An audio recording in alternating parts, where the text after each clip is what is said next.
Oi, gente, tudo bem? Passando aqui rapidinho para comentar aquelas perguntas que eu deixei ontem a respeito de demissão. Eu fiz as perguntas até para ter uma noção de que tipo de abordagem eu poderia trazer para não faltar nada, né? De repente eu viria muito com um olhar de liderança e esquecendo do olhar de quem está passando por um processo de demissão. E foi bem legal, né? Porque foi muito equilibrada, as respostas foram muito equilibradas. Mas eu queria começar então compartilhando como foi a minha experiência, a primeira vez que eu tive que demitir uma pessoa. Isso foi em 2006. Eu tinha acabado de assumir, 2006, né? Tá, acabei de contar quase que a minha idade, né? Mas vamos lá. Em 2006 eu tava assumindo um departamento na Fox, era a primeira vez que eu tava de fato num cargo de liderança. E como, sei lá, como alguém tá assumindo um cargo pela primeira vez, a gente vem cheio de ideais, sabe? E muita teoria, né? E pouca prática. E eu queria implantar uma série de mudanças nos processos seletivos, na forma como os candidatos eram atendidos e tudo aquilo que a gente foi construindo depois como estratégia na Fox. Mas todo esse processo, ele esbarrava em uma peça-chave dessa engrenagem. E aí eu tive uma primeira conversa com essa pessoa, expliquei qual era o papel dela nessa engrenagem, qual era o papel dela nesse processo, a importância dela. Ela era o primeiro contato com as pessoas, assim, a primeira experiência que um candidato tinha com a Fox era com ela. Então, ela era a peça fundamental em toda essa mudança. Expliquei, reexpliquei. Não adiantou. Ela não modificou. Ela estava completamente apática, ela não sorria, ela não participava daquela mudança que eu estava querendo implementar. E aí eu conversei uma vez, conversei a segunda e nada evoluía. Aí eu comecei a me chicotear. Eu tinha certeza que havia um problema com a minha comunicação. Eu, como gestor, estava falhando porque eu não conseguia acessar essa pessoa, eu não conseguia me fazer entendida, eu não conseguia explicar para ela, ensiná-la o que eu realmente queria e esperava do trabalho dela. E aí eu comecei a relutar, eu comecei a me culpar, eu chorei, eu me descabelei. Mas eu tentei adiar o máximo possível uma decisão que era muito óbvia, assim, eu precisava demiti-la. E como chegar a esta decisão de demissão, né? A gente vem com esse conceito clássico, né, de que o chefe que demite é um chefe carrasco, o chefe que demite é um chefe que não soube treinar a pessoa, o chefe que demite, ele demitiu por motivos pessoais, o chefe que demite, ele é um cara que desiste fácil das pessoas, porque ele não ensinou o suficiente, ele não treinou o suficiente e ele desistiu da pessoa. Então isso tudo era uma crença que eu tinha embutida dentro de mim e que isso me prejudicava, me consumia mesmo, e fez com que eu retardasse essa tomada de decisão o máximo possível.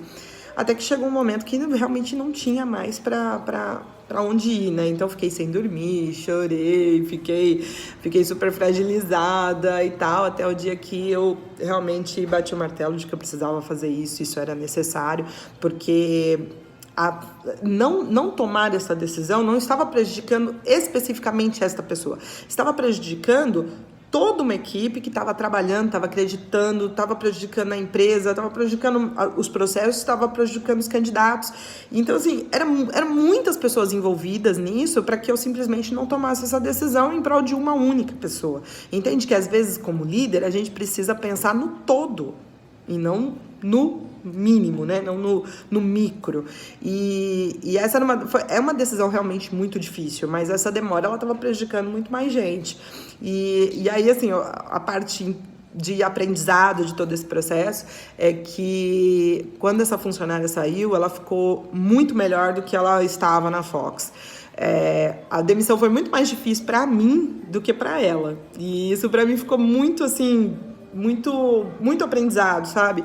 Porque eu tava com tanta preocupação com aquilo, quando na realidade demitir fez muito bem para ela, entende? Era o melhor para ela. Por quê? Porque ela não estava feliz com a empresa, ela não estava feliz mais no trabalho que ela estava executando, ela não estava feliz, ela não estava ali. Então não significa que a empresa é ruim, o chefe é ruim ou o profissional era ruim.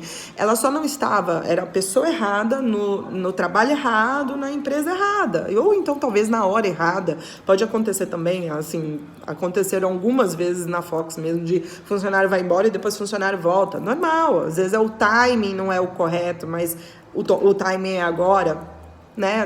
Não dá para saber. E então o que eu queria botar assim do ponto de vista de alguém que lidera equipes é que às vezes a demissão não é uma punição, e sim um empurrãozinho para a pessoa procurar algo que realmente seja bom para ela, algo que realmente, um lugar onde ela realmente vai crescer, que ela vai se desenvolver. Ela mesma, no fundo, sabe que ela precisa tomar essa decisão, mas por uma série de motivos ela acaba não tomando essa decisão, seja porque tem medo, seja porque tem receio de ficar desempregado, enfim, tem uma série de coisas que bloqueiam as pessoas, mas que fazem com que elas fiquem infelizes no trabalho e na empresa que elas estão hoje. Então, às vezes, essa demissão também é um empurrãozinho. Em contrapartida, também existem os casos e também existem os maus líderes que demitem por motivos absurdos. Então, existe também os casos em que uma pessoa é demitida de forma injusta, ou que é uma punição, ou qualquer coisa do tipo. Existe todo tipo, né? Não dá pra gente generalizar aqui. O que eu tô querendo trazer é um olhar para quem nunca foi gestor, um olhar de que essa decisão é, sim, muito difícil de ser tomada. Então, do ponto de vista de quem nunca geriu uma equipe, mas que já passou por demissão, e é engraçado porque teve gente respondendo que a demissão, que entendia que demissão é um recomeço, mesmo nunca tendo demitido ninguém. E isso é muito legal, porque de fato a demissão ela pode ser um recomeço. Isso é uma coisa de ressignificação, né? Você está passando por um processo de demissão, você foi demitido agora, foi demitido mês passado, tá desempregado, ficar se martirizando em cima dessa demissão não vai fazer com que você arrume um emprego novo, entende? Não vai te levar a lugar nenhum. Ressignificando que você vai conseguir, de fato, superar isso e se preparar para o novo que vai vir. Tem alguém tentando aparecer também no vídeo. Faz parte. Mamãe, você vai acabar o vídeo? Eu já tô acabando. Ela não quer que eu fique falando aqui com vocês, porque essa é a hora que eu tô com ela. Mas tudo bem. Tudo bem, mas eu quero aumentar o som. Tá bom. Então é isso, gente. Só queria trazer esses dois olhares de que sim, existem situações em que demissão pode ser uma punição, mas eu queria trazer esse olhar de alguém que lidera equipes e para quem nunca liderou, principalmente, de que cara, demitir alguém é uma das decisões mais difíceis. E não pensa que fica fácil com o tempo. Não fica fácil com o tempo. Brian Tracy, que é um dos grandes gurus de liderança, ele diz que ele tem uma máxima que eu tento trazer para mim, que é demita rápido e contrate devagar.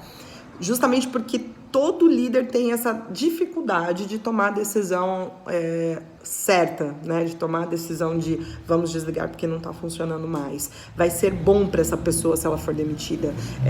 Tirar esse preconceito das costas de que, nossa, ao demitir uma pessoa eu vou destruir a vida dela. Não, na realidade, possivelmente você está oferecendo para ela uma nova oportunidade de recomeçar. Era isso. Gostaria que vocês comentassem, me mandem mensagens, enfim, dizendo se concordam ou não concordam. É um tema bastante polêmico, mas é legal da gente discutir aqui os vários pontos de vista. Eu espero que eu tenha conseguido abranger, né, e comentar as duas situações, mas se faltou alguma coisa, me falem, tá bom? Fala, Liz. Despede do pessoal. Tchau.